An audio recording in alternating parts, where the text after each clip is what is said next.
foolishness. Now you only get it in your night dress. Discard all the naughty nights for niceness. Landed in a very... Estamos en el Faradio. Hoy tenemos conversación sobre una visita que tenemos a Torrelavega este próximo jueves por la tarde a las 6:30 en la sede del CIMA en Torrelavega, en el espacio de la Lechera. Va a venir Carlos Sánchez Mato dentro de una iniciativa, una campaña de Izquierda Unida y Podemos en Torrelavega que se llama ¿En qué gastarías el dinero de tu ciudad? Y yo creo que es un invitado muy pertinente porque Carlos Sánchez Mato de Izquierda Unida fue concejal de Hacienda del Ayuntamiento de Madrid. Muy buenas, Carlos, ¿cómo estás? Hola, Pablo, un placer estar contigo. Desde luego que un placer para nosotros también recibirte en el Faradio. Y bueno, ¿quién mejor que un concejal de Hacienda? Que yo creo que esto da un poco igual a la administración, que sea local, autonómica o estatal. El de Hacienda, así un poco dicho entre comillas, es quien se tiene que comer el mayor marrón cuando tiene que hacer un presupuesto de todo un año. Y me gustaría que me explicaras cómo es esto de abordar algo tan grande en una ciudad como Madrid, algo que significa mucho en la vida de la ciudadanía durante todo un año. Pues en primer lugar agradecerte la invitación para estar aquí charlando de estas cosas que normalmente a la gente le suelen dar un cierto grado de repulsión, y eso me lo tienes que reconocer. Es decir, lo que yo más me encuentro, tanto en la universidad, en la Facultad de Económicas y de Políticas, donde doy clase precisamente de estas cosas, de gestión pública, es que las personas suelen poner una barrera y decir, bueno, vamos a ver, yo de economía o de presupuestos no entiendo, y como poniendo una barrera, como diciendo, bueno, eso hay que dejarlo a los profesionales. Mal rollo. Cuando eso ocurre, tenemos un problema, Pablo, porque como nos puedan asegurar las personas que nos puedan ver, estamos hablando de cosas que afectan directamente a la vida de la ciudadanía. No podemos subcontratar ni eliminar nuestra responsabilidad como ciudadanas y ciudadanos a la hora de algo tan importante como lo de la economía, porque ya otros pensarán u otras personas se encargarán del tema. Cuando hacemos eso, tenemos o compramos todas las papeletas para que haya dificultades, ¿vale?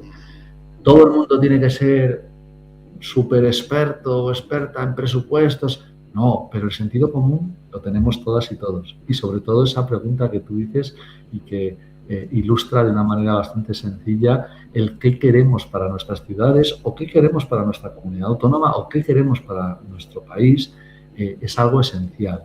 Y abordarlo importa tanto en un ayuntamiento chiquitillo como en un ayuntamiento en el que lo que movilizamos pues son muchos miles de millones incluso. Date cuenta que el Ayuntamiento de Madrid movilizaba en los tiempos en los que yo tuve la responsabilidad en torno a unos 5.400 millones de euros anuales. Lo que vendría a ser 100 veces Torrelavega, para que nos hagamos una idea en términos comparativos. Y sin embargo, no creas que en ningún caso estamos hablando de circunstancias muy diferentes. Las capacidades que tiene un ayuntamiento más grande para obtener ingresos son superiores y eso ayuda, pero el enfoque no debería ser ese. No debería ser, según yo lo entiendo, según lo entiende la organización política en la que milito, no debería ser nunca el dinero del que dispongo, sino más bien el enfoque de necesidades. Es decir, por eso la pregunta, ¿qué necesita mi ciudad? Y en este caso, mi ciudad entendida como conjunto de seres humanos que tienen y precisan una serie de servicios públicos. Y entonces, solo después de evaluar las necesidades, el de Hacienda o la de Hacienda se tiene que encargar de buscar los recursos. Puede parecer una chorrada, Pablo, pero te puedo asegurar que esa manera de enfocarlo cambia radicalmente el eje de actuación política. Porque si lo que tú haces es de lo que te dejan en una caja gastar, es perfectamente posible que haya necesidades que no atiendas. Y lo que ocurre es que las administraciones públicas estamos obligadas a satisfacer esas necesidades. Y si no lo hacemos, básicamente somos inútiles. Es decir, somos tan útiles como un paraguas roto cuando hay una lluvia y arrecia fuerte. Pues no valemos para nada. Y entonces ahí aparece y emerge la antipolítica. Y eso es Eso es gravísimo, Pablo. Eso, o sea, si lo que hacemos es decir, no, es que hay recursos escasos. Bueno, si hay recursos escasos, sal a buscarlos. Si lo importante es cuantifica las necesidades. Por eso es clave ese ejercicio que de alguna manera planteamos, y perdona que me haya enrollado un poco, pero es clave el que empecemos la casa por los cimientos. Es decir, ¿qué necesitamos? Imagínate a nivel estatal. Por cierto, es algo que también le pasa a quienes viven en Torrelavega. Hay un problema de vivienda, por ejemplo, de acceso a la vivienda, el cumplimiento de un derecho básico que, por cierto, es la base para poder hacer otras cosas. Difícilmente vas a poder abordar determinados retos o plantearte la vida si tienes dificultad a la hora de acceder a la vivienda. Bueno, pues cuando esa es la necesidad, la forma de abordarlo es poner en primer plano eso. Y que si luego me dice alguien, oye, pero es que no hay recursos para cumplir o cubrir esta necesidad, hago algo, permíteme la broma, que me decía mi madre cuando era crío, ¿no? 4 hermanos, imagínate, perdíamos cosas. Y decía mi madre una cosa que yo lo aplico también a la política económica. ¿No lo encontráis? Como vaya yo, lo encuentro. y lo encontraba, ¿sabes? Bueno, quiero decir, es un tema de voluntad política, es a lo que voy. Entonces, cuando se establecen bien las necesidades y de acuerdo con lo que es el sentimiento social, el sentimiento de la ciudadanía, el problema no son los recursos, porque vamos y los encontramos.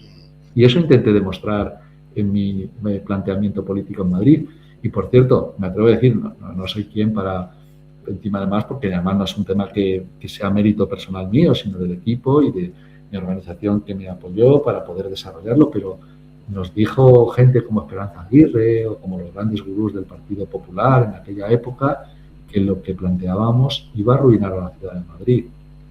Y, Pablo, conseguimos incrementar la inversión, el gasto social en 1.000 millones de euros y al mismo tiempo tuvimos superávit y reducimos la deuda en casi 3.000 millones. Y no fue un milagro. Yo podría decir, pues no, es que yo soy muy inteligente. No. Aplicamos política económica con voluntad política y demostramos de que nuestras fórmulas valían, servían y son válidas. Con las adaptaciones, lógicamente, me refiero a cualquier municipio, ya sea grande, mediano o pequeño. Hay cosas que son más sencillas en un municipio muy grande y otras que son más complicadas, ¿no? Y viceversa. Hay política local complejísima a nivel de micromunicipios y bueno, pues eso hay que adaptarlo. No vale la misma. Yo no voy a dar lecciones a Torrelavega, líbreme Dios, Pablo, no me atrevería. Pero sí que hay ciertas cosas que se pueden usar en todos los lugares. Y lo que sí que se puede usar y se debe usar en todos los lugares es ese enfoque de necesidades. Es decir, primero lo que necesito, luego después los recursos. Bueno, yo creo que me gustaría rescatar a lo que has dicho al principio, no solamente las necesidades, sino ese muro tan ancho que hay entre lo que es una política económica, cómo entendemos la economía, cómo entendemos la gestión de los recursos y la lejanía que tiene la ciudadanía sobre estos temas. Y posiblemente, y además es un ejemplo que yo creo que se ha puesto algunas veces, ¿no? Piensa en cómo gestionas tu casa y eso lo puedes trasladar perfectamente a unas políticas públicas, porque en tu casa de repente no me funciona el ordenador, necesito otro, me llegan unas facturas, a lo mejor hay una puerta que no cierra bien, con lo cual si tú piensas en una vivienda, realmente son muchas cosas las que tienes que tener en cuenta. A la hora de gestionar recursos públicos te pasa un poco parecido, ¿no? Pues tú puedes ver trabajos anteriores para ver cuáles son todos los sitios en los que se divide y se compartimenta esa gestión de recursos y ver de qué manera lo puedes mejorar. Pues, Pablo, yo aquí te voy a llevar la contraria, pero te lo voy a explicar, porque entiendo que tiene todo el sentido común lo que dices, pero las administraciones públicas no son como las familias o como los individuos. Porque tú y yo tenemos una serie de limitaciones que no tienen las administraciones públicas, ¿vale? No es que no haya un corsé para un ayuntamiento, claro que lo hay, pero no es el mismo que tiene Pablo, que tiene Carlos. ¿Por qué? Porque tú, imagínate, tiene toda la lógica del mundo que a la hora de plantear cómo abordas las necesidades, tengas en cuenta los ingresos que tienes y, bueno, puedes pensar, bueno, a lo mejor puedo echar unas orillas haciendo tal cosa y tal, pero tienes unas limitaciones que no son las mismas que tiene una administración pública, porque una administración pública no es lo mismo un ayuntamiento grande que pequeño, es verdad, no es lo mismo un gobierno central que un autonómico, pero tienen una capacidad que es lo que denominamos la capacidad coercitiva, es decir, tienen poder. Tú, vamos, bueno, supongo que, Pablo, tú eres seguro que una persona con mucho poder. Yo también, pero te puedo asegurar que es muy limitado comparado con lo que tiene una administración pública. Es decir, el poder de las administraciones públicas es un superpoder, como los de los superhéroes, pero es un superpoder de la leche, por hablar mal y pronto, o sea, muy grande, porque tiene la capacidad coercitiva de poder, imagínate, por ejemplo, decir, oiga, si pasa usted por esta calle y aparca, paga. Eso ni tú ni yo podemos obtener ingresos de esa manera, legalmente. O sea, no podemos poner tributos, no podemos poner tasas, no podemos poner contribuciones especiales, no podemos decidir subirle el IBI a uno porque tiene un hotelazo o una gran superficie gigantesca, o no podemos reordenar los usos del suelo para cobrar más unas cosas que otras. Entonces estamos hablando de que no somos iguales. Hay un sentido común muy potente en lo que comentas, pero cuidado con confundir nuestra posición individual, porque las administraciones públicas pueden ir mucho más allá. ¿Sabes quién usa mucho ese término? Yo se lo he escuchado mucho con otro sentido diferente al que tú decías. A Mariano Rajoy lo decía mucho. Lo decía incluso el propio Cristóbal Montoro. Lo de esto es como las administraciones públicas, como las familias, y se comportan de la misma manera. No, las administraciones públicas, imagínate, eso no lo puede hacer un ayuntamiento. Pueden decidir el precio del dinero en el Banco Central Europeo. Y eso afecta a las hipotecas. Tú puedes decidirlo, lo puedo decidir yo, y eso que somos accionistas. O sea, quiero decir, tú y yo tenemos un pequeño trocito del Banco Central Europeo, pero a ti no te llama Lagarde, ni a mí, y de guindos menos, que no se lleva nada bien conmigo, porque hay diferencias políticas del pasado y del presente, a nosotros no nos dejan tomar la decisión. Las administraciones públicas sí pueden tomar esas decisiones, y fíjate la importancia que tienen. Tú y yo tenemos una limitación a la hora de poder obtener determinados ingresos para arreglar el ordenador, para irnos de vacaciones, para gastar en la cena o en la comida, pero tenemos unas limitaciones que no tienen las administraciones públicas. Es verdad que no son todopoderosas, tienen poderes, no todopoderosas, pero esos poderes son muy importantes, Pablo, y es que ocurre en ocasiones en que las administraciones públicas, y no por casualidad, no ejercen el poder. Ese poder que tienen. Por ejemplo, a mí me pasa en Madrid, ocurre en muchos más municipios que los que tienen propiedades de valor patrimonial mayores, pues no pagan un tipo de IBI superior que lo permite la ley. Y eso ocurre no por casualidad, ni siquiera porque lo conozca la gente. Hay muchas personas que piensan, bueno, pues todos pagamos el mismo IBI, la contribución urbana, el mismo porcentaje. Bueno, pero es que el 10% de mayor valor podría ponérsele un tipo impositivo mayor. Básicamente, en Madrid, para no decir nada de Torrelavega, el Hotel Ritz, pues oye, alguno se le ocurrió en mi caso, para señalarme a mí, que el Ritz tenía que pagar más tipo de IBI que un bar en Vallecas. Y claro, el tema es que entiendo perfectamente que las administraciones públicas, lo entiendo, no estoy de acuerdo, las administraciones públicas sean muy sensibles a lo que diga el dueño del Ritz, pero no es lo justo. Y por lo tanto, ejercer la voluntad política de la mayoría podría conllevar el llevarse un poquito peor con el Corte Inglés o con el Ritz. Y no pasa nada, eso debiera ser una obligación para los servidores públicos. Pero en ocasiones, pues bueno, pues uno prefiere, o hay gente que prefiere ir al palco de un estadio de fútbol importante en vez de servir a los intereses generales. Pero fíjate que ese tipo de elementos, la capacidad que tenemos de manera individual para obtener ingresos, palidece, se queda en nada comparada con la capacidad colectiva. O sea, las administraciones públicas tienen ese poder porque se lo damos tú y yo. Es decir, hemos decidido que socialmente el colectivo, organizado en ayuntamientos, en diputaciones, en comunidades autónomas y en Estado, tienen el poder de incluso poner impuestos. O le damos el poder a la policía para que guarde el orden público. pero no para que lo ejerza de cualquier manera, no es que vayan pegando a la gente por la calle, pero le damos incluso el privilegio de la fuerza. Es decir, si luego ese superpoder se usa mal, pues entonces tenemos un problema. ¿Y qué pasa en muchas ocasiones con las administraciones públicas? Que puestos a servir, sirven en vez de al interés general, al interés de quienes más capacidad tienen de influir en ellas.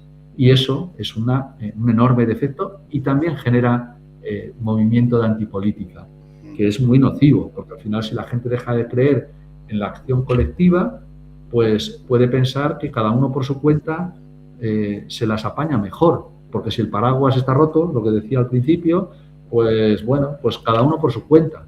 Y Pablo, eso es una desgracia enorme, porque eso nos lleva a totalitarismo, nos lleva a fascismo, nos lleva a enfrentamientos entre la sociedad y sobre todo a no cubrir las cosas de manera general conjuntas, que no dejan de ser otra cosa que salario indirecto.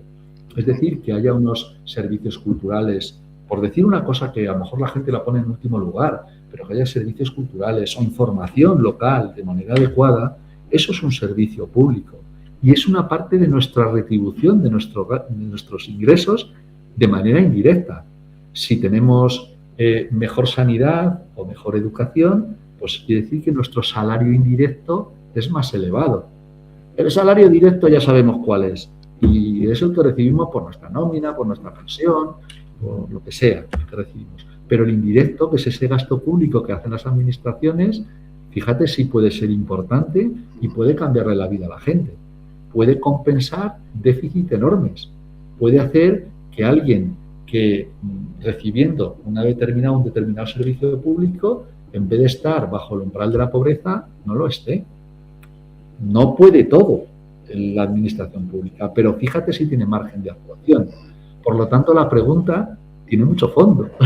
Sí. El qué ciudad necesitamos y el cómo abordar esto desde una perspectiva, diríamos, de empoderamiento de la administración.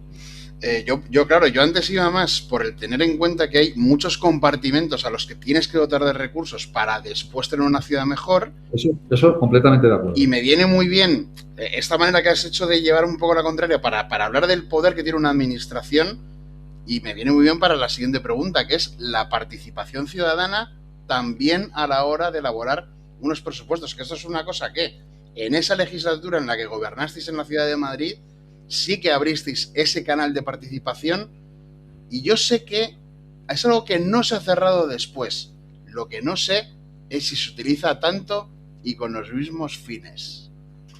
Bueno, a ver, para empezar, el que la gente participe poco o menos de lo que nos gustaría forma parte de dinámicas que llevan mucho tiempo cambiar. Yo no soy de señalar, la gente participa poco, la culpa es de la gente. Bueno, pues en muchas ocasiones también es responsabilidad de las propias administraciones públicas, de las organizaciones políticas o las sindicales a la hora de animar esa participación. Porque tenemos unas vidas muy complicadas y entonces en muchas ocasiones, pues bueno, la gente bastante tiene con sobrevivir. Yo no soy de culpabilizar, ya digo, la no participación.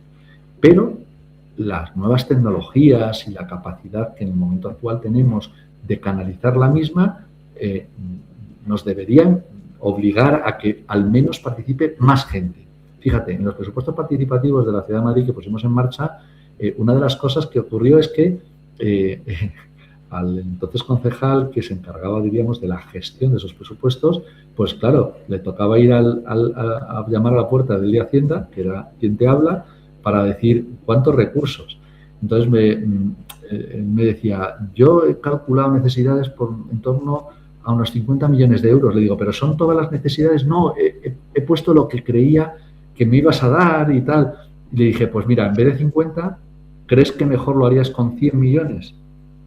Y entonces, claro, se le abrían los ojos así como platos, porque normalmente las personas que se encargan de la hacienda pública, si usan el criterio primero que te decía, son bastante poco simpáticos con el resto de compañeros y compañeras de un equipo de gobierno, porque son los que normalmente dicen no.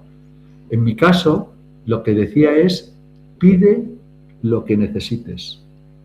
Pide lo que necesites. Evidentemente, analiza las necesidades. No pidas cosas absurdas que no puedes hacer. Imagínate, pues quiero hacer un puente de aquí a Lima. Bueno, pues es que es una cosa que hasta técnicamente es imposible. Bueno, pues las necesidades y lo que puedes ejecutar en el ejercicio, porque a lo mejor hay cosas que no me pidas para 3 años, el presupuesto es para 1 año. Bueno, pues 100 millones de euros el primer año, Pablo. ¿Qué ocurre? Pues en la derecha, cuando empezó a gobernar, pues directamente recortó a la mitad y ahora a la cuarta parte. Y además, las personas que participaban, que en su momento llegaron a ser en torno a unas 20.000, ¿vale? Claro, el PP decía habitualmente 20.000, en Madrid somos 3,5 millones, eso es una minoría. Y es cierto, Pablo, es una minoría, pero ¿sabes el argumento que daba yo en los plenos? Mira, si lo eligen 20.000 personas, incluso había proyectos a lo mejor que los votaban 4.000 personas. 4.000 personas eran mucho más que yo. O sea, yo era uno.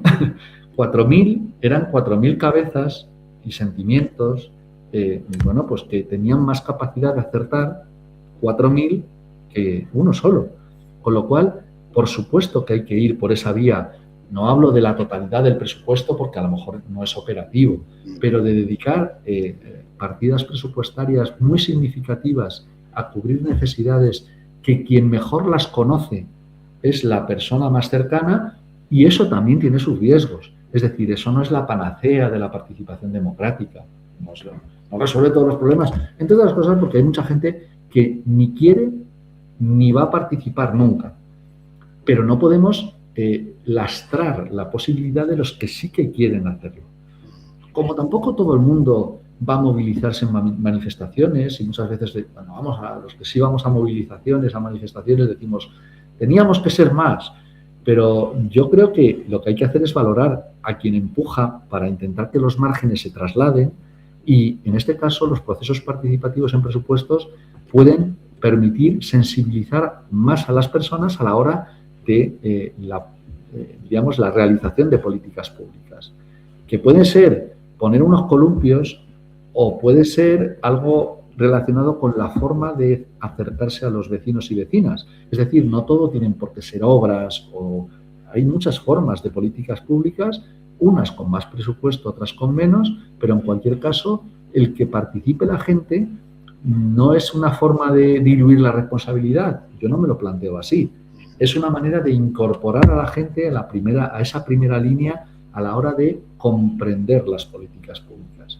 Por lo tanto, claro que hay presupuestos participativos en lugares gobernados por partidos de derechas, pero no se cree en la participación igual que nos la creemos otros, ¿vale? Simplemente eso. Claro que había cosas de las que se aprobaban en presupuestos participativos que a mí me gustaban más que otras. Había procesos participativos a la hora de un diseño de una plaza, pues que a mí, sinceramente, pues no me parecía lo más adecuado, pero fue lo que votó la gente. Lo que decía es que fue lo que votó la gente, y además decidieron más personas que si lo hubiera hecho el concejal presidente de un distrito únicamente con su asesor o con su propia idea y ya. Por lo tanto, yo creo que la democracia tiene sus riesgos, y incluirla en los elementos participativos de los presupuestos también lo tiene. ¿Se pueden usar mal los presupuestos participativos? Por supuesto. Y los presupuestos sin participación también. Me da la sensación, te quiero preguntar por cargas fiscales, el valor que tienen los impuestos realmente, y me parece que la respuesta que me acabas de dar es totalmente extrapolable para entender también eso otro, ¿no? Siempre estamos con las personas que dicen, es que me están achicharrando impuestos por todas partes, que es un debate que luego ves los datos a nivel Unión Europea y no nos machacan tanto en España con los impuestos. Bueno, ¿no? De hecho, no solamente no nos machacan tanto, Pablo, pagamos en promedio mucho menos que ese promedio de la Unión Europea o de la eurozona. Fíjate, en el momento actual, en el conjunto de las administraciones públicas, no hablo solo de los municipios en este caso, el conjunto de la presión fiscal, pues supone que cada año en España pagamos en el momento actual 65.000 millones de euros menos que el promedio de la eurozona. Fíjate lo que se haría con 65.000 millones de euros. Estamos hablando de que determinados temas que son de debate habitual, estaríamos hablando que se podría dedicar 8 veces más a vivienda de lo que se dedica en el momento actual. 8 veces más. Por hablar de vivienda, pero me da igual. Sanidad, educación. Es decir, estamos hablando del promedio. Y también, Pablo, yo te digo que yo no creo que nos debamos comparar con el promedio, porque en el promedio de la Unión Europea estamos incluyendo a países a los cuales no nos queremos parecer. O sí, queremos parecernos a los servicios públicos de Dinamarca o Francia o a los de Letonia e Irlanda. No sé, vosotros veréis, diría yo, pero yo creo que si nos queremos parecer a Francia o a Dinamarca, entonces estaríamos hablando de que la cifra es todavía muy superior. Es decir, pagamos pocos impuestos. Pero cuidado, me podrás decir, y con razón, tú o cualquier persona individual, dice, pero es que yo pago más de lo que debería. Y te digo, sí, ¿sabes lo que ocurre?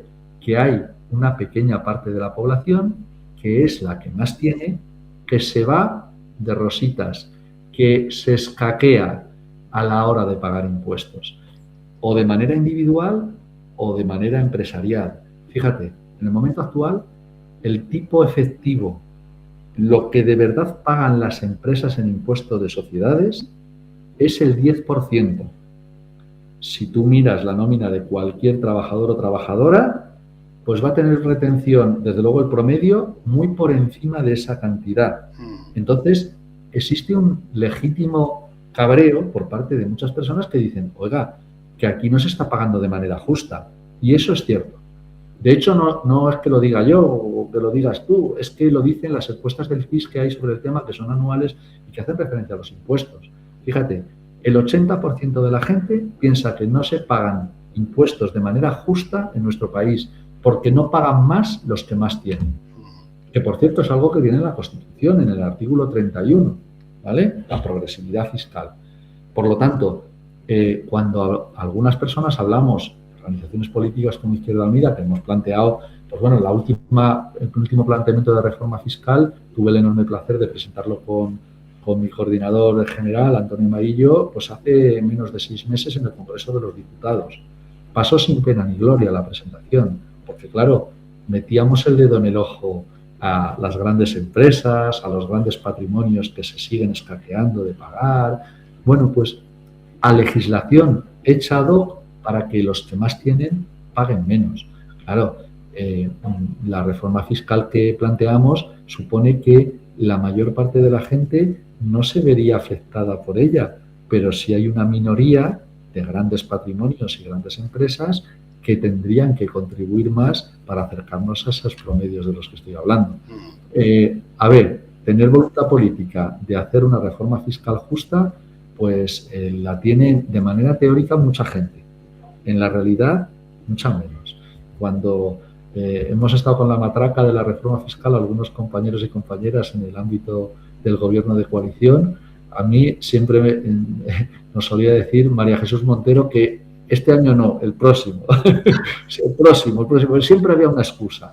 ¿Para qué? Es verdad que se han hecho cosas, alguna cosita se ha hecho, pero muy limitada y no con el carácter general que estoy hablando, que permitiría acabar con la injusticia fiscal y la falta de progresividad del sistema. Es decir, siempre hay una excusa cuando no es... bueno, es verdad que hay cosas que no son excusas. Hemos tenido una pandemia, hemos tenido una recesión derivada de la guerra en Ucrania, una situación geoestratégica como la actual que es complicada, pero la reforma fiscal era compatible y sigue siendo compatible, incluso más necesaria en este tipo de situaciones. Pero, claro, esto supone darle malas noticias al del Hotel Rich y eso no, en muchas ocasiones la socialdemocracia no quiere. Solamente quiere cuando está en la oposición, nada más, pero luego cuando está en el gobierno no. Pero te puedo asegurar que quienes estamos en la izquierda alternativa o transformadora y en mi organización política, y no solo la mía, pues los compañeros de Izquierda Unida, por supuesto, pero los de Podemos también y los de otras organizaciones más o en el entorno de esa izquierda más contestataria, pues siempre hemos dicho que la reforma fiscal es una herramienta básica para que haya justicia fiscal y para que nos sintamos orgullosos de nuestro país. Pero cuidado, ¿cómo se traduce eso? En que eso se convierta en más y mejores servicios públicos, en más y mejores redes de seguridad, porque luego, cuando arrecia la tormenta y no tenemos paraguas, pues lo que sí que queremos es que la administración pública responda. ¿Y cómo responde? Bueno, pues entre otras cosas, con recursos que recauda con impuestos. No solo, porque también hay muchas actuaciones que son normativas, que no supone recaudar impuestos. Hay muchas cosas que se pueden hacer en política, antes se refería a la vivienda, que no tienen que ver con construir vivienda, pero también hay cosas que tienen que ver con dedicar recursos públicos. Bueno, pues para los recursos públicos, actúese de manera tributaria, y a lo mejor mucha gente que se asusta y que dice, uy, ya vienen estos, más impuestos, no sé qué. Bueno, mira, la inmensa mayoría de la gente que me pueda escuchar simplemente ni notaría una subida tributaria. Y lo que ocurre es que algunos de los que me escuchan en momentos determinados tienen mucho poder. A eso sí les afecta. Eso sí que saben leer la posible reforma tributaria. A eso sí que les iría mal. Por eso, los que se apellidan Botín, que algo tienen que ver con tu tierra, o los que, tienen grandes, en este caso, propiedades patrimoniales o industriales, pues lógicamente a esos no les va a interesar nunca que hagamos una reforma fiscal. Bueno, de hecho, a mí se me ocurría ejemplos, por ver lo denostado que está lo de pagar impuestos, es que cuando la situación geoestratégica nos lleva a donde estamos ahora, no se pone un precio límite, por ejemplo, en una gasolinera, sino que lo que haces es bajar los impuestos, porque parece que eso es la manera general de aliviar a un ciudadano que diga, voy más justo este mes, ¿no? Fíjate, Pablo, en ese sentido, absolutamente con todo el sentido y toda la lógica lo que estás indicando, tenemos establecido y analizado económicamente desde organismos incluso internacionales cómo una bajada general supone algo regresivo. Es que el IVA ya lo es. O sea, es decir, el IVA, cuando te lo suben, también es regresivo. ¿Por qué? Pues porque paga el mismo porcentaje de IVA por la barra de pan Amancio Ortega que tú o que yo. Y tenemos rentas diferentes y tenemos circunstancias personales diferentes, y eso no lo contempla el IVA ni los impuestos especiales. Por lo tanto, regresivo es que haya IVA. No seré yo quien defenda que no se baje el IVA. Vale, bájese el IVA, pero sustitúyase por impuestos directos, que tengan en cuenta la renta y el patrimonio. Y además, hagamos esos impuestos más progresivos. Si se hace de esa manera, entonces pues hablaríamos de otra cosa. ¿Qué ocurre? Que se opta por el camino fácil. Y fíjate, incluso puestos al camino fácil, una discusión que tuvimos en las anteriores bajadas de IVA, y las hemos tenido ahora. Oiga, en este caso, quiero decir, no nos lo han comprado, ¿vale? Pero no es que no lo hayamos peleado, Pablo, hemos peleado, digo, en las alcantarillas, te hablo de las negociaciones. Oiga, es que la bajada del IVA podría ir asociada a la renta. Fíjate lo que te digo. Dices técnicamente, pero bueno, cuando vas a echar combustible, es que eso es posible. Hay una cosa que nos va a entender todo el mundo. No pagamos todos lo mismo por las medicinas que están cubiertos por el sistema de seguridad social. No pagamos la misma cantidad. Tenemos un sistema de copago. Y hay personas con renta más baja que pagan muy poquito, y personas que tenemos a lo mejor renta más elevada que pagamos un porcentaje mayor. Tú vas a la farmacia y estás tabulado y colocado. No es que técnicamente no se pueda. Claro que se podría si se quisiera. Imagínate, para que el que tiene un enorme todoterreno, no sé, de estos carísimos, y que gana 200.000 euros al año, llegara a la gasolinera y no le hubieran bajado el IVA. O sea, no es que técnicamente no se pueda hacer. No es que diga, no, es que esto es muy complicado. No, mira, actualmente, claro que hay capacidad tributaria para cobrar incluso o rebajar impuestos, que no es la manera más adecuada. Hay otras formas que planteábamos como primera opción, pero incluso esa forma, la de la rebaja, podría ser selectiva por renta. ¿Qué ocurre? Pues bueno, pues es que esas rebajas son regresivas, porque al final quien se beneficia de más millones de euros es quien está en los deciles de población con más renta. Y eso es una verdadera vergüenza, porque es usar mal los recursos tributarios. Por lo tanto, primero, la solución. La derecha solamente tiene la solución ante cualquier cosa. Si hay un terremoto, bajamos impuestos. Si hay una pandemia, bajamos impuestos. Si la abuela fuma, bajamos impuestos. Siempre bajamos impuestos. A ver, eso demuestra una poca capacidad de acción desde el punto de vista política económica, porque nuestro planteamiento, desde, por ejemplo, organizaciones como Izquierda Unida, no es siempre se sube impuestos para todo. En absoluto te estoy hablando de que hay momentos determinados que lo que hay que hacer es establecer transferencias o a determinadas capas de renta. En otros casos se puede hablar de impuestos negativos, que es básicamente lo mismo.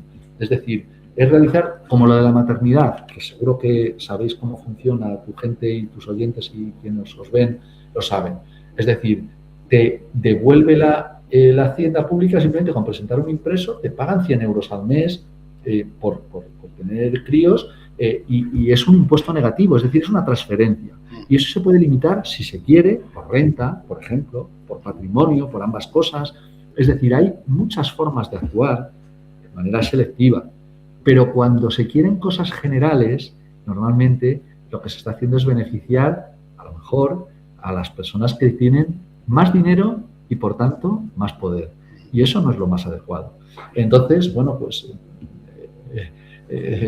se dan batallas, se pierden, alguna ganamos, pero si la gente quiere más éxito, pues ojalá haya algún gobierno de coalición en el que la parte mayoritaria seamos nosotros. De hecho, en la ciudad de Madrid yo tuve el enorme gusto, la única vez que he sido cargo público en un gobierno que no tenía mayoría absoluta, pero que nuestra fuerza política tenía 20 concejales, ahora Madrid, y el Partido Socialista, que no estaba en el gobierno, tenía 9. Con eso sí que teníamos mayoría absoluta, pero no éramos la fuerza mayoritaria. Te puedo asegurar que se gobierna fenomenal desde la izquierda cuando estás en una posición de mucha superioridad con respecto al Partido Socialista, porque entonces el Partido Socialista es muy de izquierdas. Cuando no es así, ya no lo es tanto. Bueno, pues... experiencia, perdonad que lo diga así, pero es... Pues esta y otras batallas más este jueves a las 6:30 en la sede del CIMA de Torrelavega, en La Lechera, donde estará Carlos Sánchez Mato, que bueno, os volverá a contarle a todo el mundo que de los que decía que no, él no decía que no tan a menudo como concejal de Hacienda del Ayuntamiento de Madrid. Así que esperemos que tu visita a Cantabria, a Torrelavega, sea todo un gustazo, y muchas gracias, Carlos, por atender la llamada del Faradio. No, gracias a vosotros y un placer de verdad estar contigo, ¿vale? Y perdona que a lo mejor me he enrollado demasiado, pero es que yo, como me des un poco de cuerda, tengo una tendencia a hablar demasiado que no soy capaz de evitarlo. Bueno, es un tema del que hay muchas cosas que hablar. Todo lo que tiene que ver con fiscalidad, impuestos, presupuestos, desde luego que da mucho de sí. Así. Pues ojalá seamos capaces de hacérselo atractivo a la gente y bueno, pues estoy seguro que lo pasaremos bien. Esperemos que sí. Un abrazo fuerte, Carlos. Un abrazo. Hasta luego, Pablo. Hasta luego.